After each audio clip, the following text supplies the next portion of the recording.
Indonesia bagian dari diri saya.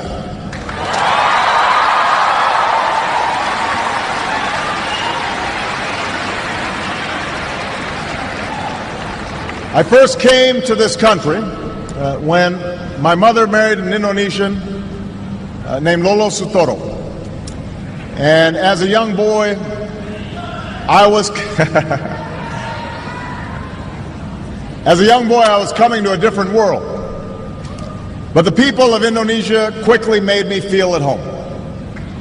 Jakarta looked very different in those days. The city was filled with buildings that were no more than a few stories tall. This back in 1967, 68, most of you weren't born yet.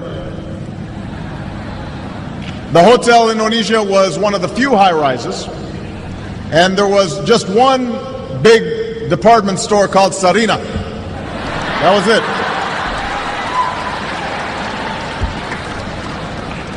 Becaks and Bemos, that's how you got around.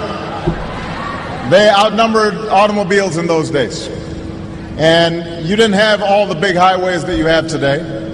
Most of them gave way to unpaved roads and the kampongs.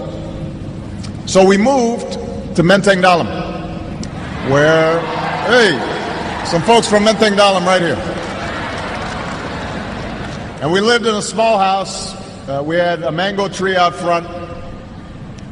And I learned to love Indonesia while flying kites and running along the paddy fields and catching dragonflies, buying sate and bakso from the street vendors.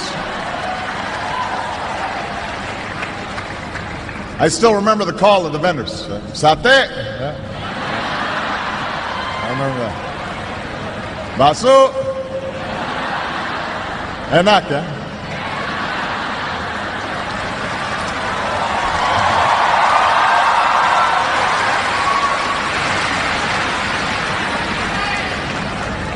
But most of all, I remember the people.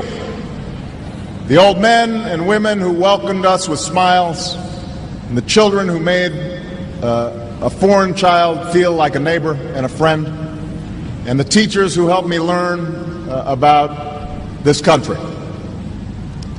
Because Indonesia is made up of thousands of islands and hundreds of languages, and people from scores of regions and ethnic groups.